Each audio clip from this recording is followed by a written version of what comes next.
देखो हमने 5वां क्वेश्चन कर लिया था, अब हम करेंगे 6th क्वेश्चन। ठीक है, 6th क्वेश्चन में क्या है कि एक नया पॉइंट है। नया पॉइंट क्या है, इसमें हर क्वेश्चन में कुछ ना कुछ ट्विस्ट डाला है। देखो इस क्वेश्चन में 5th क्वेश्चन में हमने क्या बोला था, वो निगेटिव वाला पॉइंट जो था, निगेटिव प्लस हो जा रहा था, वो हमने किया। और उसके बाद पॉइंट 6 महीने वाला जो कॉन्सेप्ट था, जो बच्चा वहां भी फंसता है, और निगेटिव वाला जो है वो वहां भी बच्चा फंसता है। तो उसी तरह से इसमें तो एक नया ही कॉन्सेप्ट आ गया है। जैसे कि वेस्टिंग पीरियड रहता था उसमें, वो वेस्टिंग पीरियड इस बार चेंज हो जाएगा। इसमें कुछ कंडीशन है कि जो वेस्टिंग पीरियड कितना होगा, कितना तुमको काम करना पड़ेगा। देखो कंपनी में जब तुम काम करते हो ना रे, हाँ सुन रहे हो, जब कंपनी में तुम काम करते हो तो कंपनी ने बोला कि देखो या तो तुमको 3 साल या 4 साल काम करना पड़ेगा। हाँ, इतना टारगेट दे दिया कि तुमको 3 साल काम करना ही पड़ेगा, तभी ये स्कीम का फायदा मिलेगा, एम्प्लॉय स्टॉक ऑप्शन का तुमको फायदा मिलेगा। इस क्वेश्चन में क्या बोल दिया है, 6th क्वेश्चन में, कि यदि तुम हमको 10% से ज्यादा या कुछ परसेंटेज दिया है, इसमें जब क्वेश्चन पढ़ेंगे तो देखो बोल दिया है कि 14% से यदि ज्यादा तुम कमाओगे तो हमको 2 ही साल काम करना पड़ेगा, नहीं तो उससे यदि कम कमाओगे तो 1 साल और ज्यादा काम करना पड़ेगा, है ना। हाँ। ये कंडीशन है। देखो पहले हम क्वेश्चन पढ़ते हैं, इसके बाद इसको डिस्कस करेंगे। इलस्ट्रेशन नंबर 6, इलस्ट्रेशन नंबर 6 ये वाला क्यों नहीं चल रहा है, और दूसरा लो। देखो इलस्ट्रेशन नंबर 6, ठीक है। देखो यहाँ पे पढ़ो, Choice Limited grant 100 stock option to each of its 1000 employee. ध्यान रखना, 100 शेयर हर 1000 एम्प्लॉय को देने का वादा किया। यानी कि कंपनी में 1000 एम्प्लॉय है, या जो भी एम्प्लॉय होगा, लेकिन 1000 एम्प्लॉय को वादा किया कि हम तुमको दे। तो सबसे पहले हम क्या करते हैं इस चैप्टर में, टाइमलाइन ड्रॉ करते हैं। टाइमलाइन ड्रॉ करेंगे, सबसे पहले लंबा चौड़ा टाइमलाइन ड्रॉ कर लो, जिससे कि एरर होने का चांसेस बहुत ही कम हो जाए। तो ईयर एंड मान लो 1/4/2001 का, 1 अप्रैल 2001 में कितना था, 1000 एम्प्लॉय है और 100 शेयर दिया, यानी कि 1 लाख से एम्प्लॉय स्टॉक ऑप्शन हो गया। एम्प्लॉय स्टॉक ऑप्शन कितने रुपये दिया, याद रखना इतना एम्प्लॉय है, हर एम्प्लॉय को 100 शेयर देने का वादा किया, तो कुल एम्प्लॉय स्टॉक ऑप्शन हो गया 1 लाख। ठीक है, 20 रुपये पे, कितने रुपए पे, 20 रुपये पे देने का वादा किया। जबकि मार्केट प्राइस इसका क्या था, मार्केट प्राइस था 50 रुपीज, तो डिस्काउंट कितना ने दिया कंपनी, ₹30 का डिस्काउंट दिया। ठीक है, अब क्या बोल रहा है, these option will be vested at the end of year 1 if the earning of Choice Limited is 16। ठीक है, और it will be vested at the end of year 2 if the average earning of 2 year is 13%, और lastly it will be vested at the end of 3rd year if the average earning is 3 year will be 10%। अच्छा ये देखो यहाँ पे दिमाग क्या लगाया है, ये क्वेश्चन में पहले ये देख लो क्या है, क्या बोला, 31 मार्च 2002, यहाँ पे ये लिख लो, ईयर लिख लो पहले, 1 साल, 2 साल, 3 साल। ठीक है, अब देखो यहाँ पे क्या बोला, यदि इसमें प्रॉफिट कितना दिया हुआ है, अर्निंग जो दिया है 14%, यहाँ पे इस साल का अर्निंग 14%। क्वेश्चन में इस साल का अर्निंग है 10%, इस साल का, अगले साल का अर्निंग है 7%। अब देखो क्वेश्चन में बोला था कि the option will be vested at end of year 1 if earning is 10%। Vesting period 1 year होता है, 1 ईयर कब होता है? जब अर्निंग 10% होता तो 16%, यहाँ बोल रहा था कि 16%, लेकिन 16% तो फर्स्ट ईयर में है नहीं ना है। यहाँ पे कंडीशन फुलफिल हो गया। हमें कितना चाहिए था? 16% चाहिए, लेकिन एक्चुअल में हुआ कितना? 14%। तो ये कंडीशन फुलफिल नहीं किया।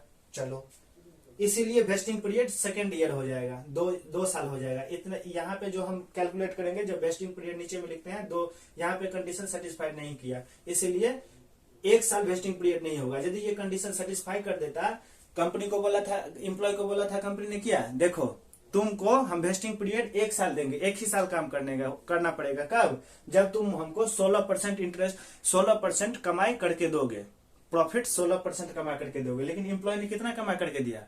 सिर्फ और सिर्फ 14% कमा करके दिया। तो इसीलिए अब उसको कितना साल काम करना पड़ेगा? 2 साल। अब उसको 2 साल काम करना पड़ेगा। यदि वो 16% या 16% से ज्यादा कमा करके दे देता तो उसको कितना काम करना पड़ता? सिर्फ और सिर्फ 1 साल काम करना पड़ता। तो ये कंडीशन नहीं सेटिस्फाई किया, इसीलिए यहाँ पे वेस्टिंग पीरियड कितना हो जाएगा? 2 ईयर। ठीक है, अब देखो अगला कंडीशन पढ़ो। Vesting period will be 2 if the average earning 13%। इस दोनों का एवरेज बोल रहा है। इस दोनों का एवरेज कितना हो जाएगा? इस दोनों का एवरेज हो जाएगा 7%, नहीं 12%। 12% हो रहा है ना? हाँ। तो यहाँ पे लेकिन क्या बोला था? 13% हमको एवरेज चाहिए। ये भी नहीं पूरा कर पाया, ये भी कंडीशन फ्लॉप हो गया। तो यहाँ पे सेकेंड ईयर में वेस्टिंग पीरियड कितना हो जाएगा? 3 साल।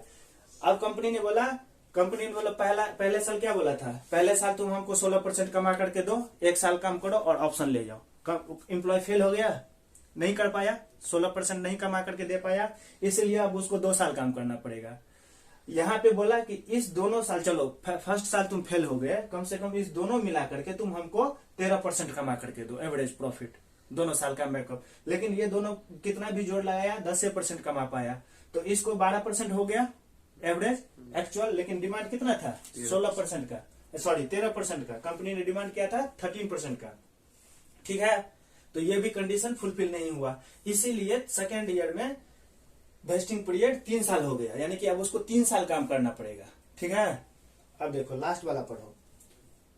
और lastly it will be vested at end of 3 year if the average 3 year. अब देखो बोला अब तीनों साल का एवरेज कितना हो जाएगा? एक्चुअल एवरेज कितना हो जाएगा? 31। 31 को 3 से डिवाइड करोगे तो कितना होगा? देखो 3.33 ऐड कर ही लो। 14 + 10 + 7 डिवाइड बाय 3, यानी कि 10.33% हुआ। कंपनी ने कितना का डिमांड किया था? 10% का। बोला था कि तुम 3 साल में हमको 10% कमा करके दे दो। यहाँ पे एम्प्लॉय जीत गया, कंपनी ने क्या बोला था? सिर्फ 3 साल में हमको 3 साल का एवरेज 10% कमा करके दो, लेकिन एम्प्लॉय ने कितना दिया? 10.33, यानी कि कुछ एक्स्ट्रा ही कमा करके दे दिया। अब कंपनी खुश हो गया, बोला चलो ठीक है, तुम्हारा कंडीशन सेटिस्फाई हो गया। यानी कि इस साल अब तुम्हारा जो वेस्टिंग पीरियड हो जाएगा वो 3 year. Lastly third year is the vesting, lastly it will be vested at the end of year 3 will be 10%। हाँ, यहाँ पे जो है 3 ईयर हो जाएगा वेस्टिंग पीरियड। ठीक है ना, इसीलिए यहाँ पे 3 ईयर वेस्टिंग पीरियड लेंगे। आया समझ में ये? हाँ। ये बहुत इंपॉर्टेंट पॉइंट था, इस क्वेश्चन का यूनिक था। यही बच्चा कंफ्यूज करता है कि कहाँ पे हमको वेस्टिंग पीरियड 2 ईयर लेना है कि कहाँ पे हमें 3 ईयर लेना है। यहाँ पे सिर्फ हमें ध्यान रखना था, हमें कंपनी ने टारगेट कितने का दिया था? 16 का। हमने अचीव नहीं कर पाया, 14 कर पाया, इसीलिए हमको बोला जो 2 साल अब तुमको काम करना पड़ेगा। नहीं, जब हम अचीव कर लेते तो 1 ही साल काम करना पड़ता, तो वेस्टिंग पीरियड यहाँ पे 1 साल हो जाता। यहाँ पे बोला था कि तुम्हारा यदि 13% कमा करके दो, 2 साल काम करो सिर्फ। नहीं, 2 साल या इतना कमा करके हमको नहीं दोगे तो तुमको 3 साल काम करना पड़ेगा, 3 साल। यहाँ बोला जो तुम हमको 10% से एवरेज, तीनों साल का एवरेज निकाल करके 10 से ज्यादा कमा करके दो, 10% से ज्यादा, और 3 साल तुम्हें वेस्टिंग पीरियड। यहाँ पे एम्प्लॉय सक्सेस हो गया, 10% से ज्यादा इसको कमा करके दिया और वो 3 साल उसका काम किया, बस हो गया, उससे ज्यादा उसको काम नहीं करना पड़ा। ठीक है, अब देखो ये बात बहुत ही इंपॉर्टेंट था समझने के लिए। अब हम क्या करेंगे? जर्नल एंट्री करेंगे। जर्नल एंट्री कहाँ करेंगे? यहाँ पे 31 मार्च को क्या करते हैं, 3 साल, हाँ। और है क्वेश्चन में, और आगे पढ़ना पड़ेगा, अभी नहीं, कंप्लीट नहीं, टाइमलाइन कंप्लीट नहीं हुआ है, पहले अंडरस्टैंडिंग करो। 5000 अनवेस्टेड ऑप्शन लेफ्ट 31 मार्च 2002 को। देखो 31 यहाँ पे 31 मार्च 2002 को कितना लेफ्ट हो गया? 5000। यहाँ पे 5000 लेफ्ट हो गया, लेफ्ट। इतना ऑप्शन क्या हो गया? लेफ्ट हो गया। 4 ऑप्शन 4000 लेफ्ट हो गया कब? इतने तारीख को। 3000 ऑप्शन लेफ्ट हो गया, 4000। 4000 option left, employee stock option left, यानी कि इतना कम एम्प्लॉय छोड़ करके भाग गया होगा। 1 लाख था यहाँ पे, 1 लाख में से 5000 लेफ्ट हुआ, 4000 यहाँ पे लेफ्ट हुआ। उसके बाद फाइनली 3500 लेफ्ट, 31 इतने को यहाँ पे भी 3500 लेफ्ट हुआ, ठीक है। यहाँ पे भी लेफ्ट हुआ इतना, ठीक है ना, अनवेस्टेड लेफ्ट और इतना, ठीक है। और लास्ट में कितना? 8500 employee exercise within a year and remaining, 1 साल के अंदर अंदर, यानी कि 31 मार्च 2005। ये देखो 3 साल तो वेस्टिंग पीरियड ही कंप्लीट हुआ। इस बीच में 850 इम्प्लॉय, क्या बोला है? 850 इम्प्लॉय, ऑप्शन नहीं, 850 इम्प्लॉय बोला है। ये इतना इम्प्लॉय है, नंबर ऑफ इम्प्लॉय का ये है। हर एक इम्प्लॉय को कितना दिया था? 100 शेयर दिया था, यानी कि 85,000 share employee stock option exercise. आया समझ में? इस 1 साल के बीच में विद इन द 1 ईयर इतना ऑप्शन एक्सरसाइज हो। अब देख लो, जोड़ करके देख लो, 85,000 ये हुआ, 5 4 9,000, 9,000 और ये देख लो कितना हुआ। 5,000 लेफ्ट किया था वहां पे, 4,000 लेफ्ट किया यहाँ पे, 3,500 लेफ्ट किया यहाँ पे, और यानी कि इस बीच में भी 2,500 एम्प्लॉय लेफ्ट किया होगा, लेफ्ट। कैसे आया समझ में? 85,000 और प्लस 2,500, अब जोड़ करके देख लो, 1 लाख पूरा का पूरा हो जाएगा। आया समझ में?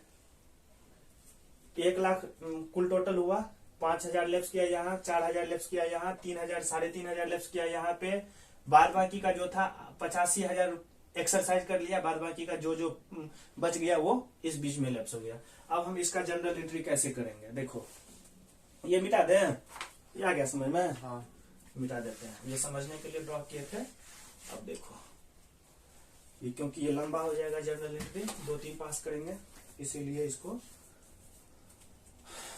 वो फॉर्मूला पता है, employ stock option outstanding into discount, लिख लो। Vesting period into period expired minus amount already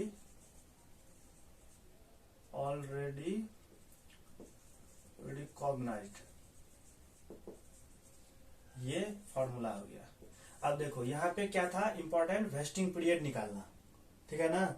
vesting period कैसे निकालेंगे वो तो 31 वेस्टिंग पीरियड निकाल चुके हैं, 2 साल 3 साल, वहां पे 3 साल। 31 मार्च 2002 को क्या होगा, कैसे निकालेंगे? Employee stock option, 1 lakh employee stock option था, उसमें से 5,000 छोड़ दिया ना। यहाँ देखो इस ईयर में हम बात कर रहे हैं, तो हमें इस तारीख को पता चल गया कि 5,000 एम्प्लॉय स्टॉक ऑप्शन छोड़ करके चला गया, तो इसमें से 500 घटा दो, इतना ही आउटस्टैंडिंग रहा ना। डिस्काउंट कितना हो गया? 30 रुपए का। वेस्टिंग पीरियड कितना होगा? 2 साल। यहाँ पे हमने क्या बोला? 2 साल होगा। कैसे निकाले थे 2 साल? कंडीशन कैसे नहीं सेटिस्फाई किया था, यदि कंडीशन सेटिस्फाई कर देता तो 2 साल होता है, 1 साल होता है यहाँ पे इसलिए। और हमारा पीरियड कितना एक्सपायर हुआ है? 1 साल, यहाँ से लेकर के यहाँ तक 1 साल एक्सपायर हुआ है। अमाउंट पहले हम रिकॉग्नाइज ही नहीं किए हैं कुछ, ठीक है। अब देख लो ये कितना अमाउंट आ जाएगा, 1,00,000 में से 5,000 लेप्स हो गया, 30 का डिस्काउंट है, डिवाइड बाई 2 कर देंगे, 14,25,000 रुपया आ गया। 14,14,25,000।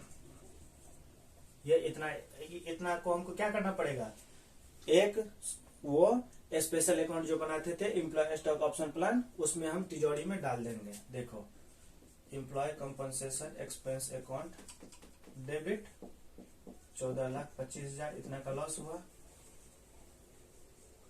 To employ stock option outstanding account 14,25,000 being employ compensation expense recognised. ठीक है, अब इसको पीएल में ट्रांसफर करेंगे, profit and loss account debit 14,25,000 to employ compensation expense account.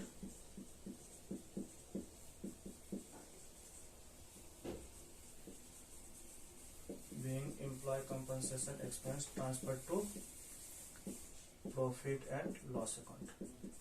आ गया समझ में? फर्स्ट ईयर का हमारा अकाउंटिंग एंट्री खत्म।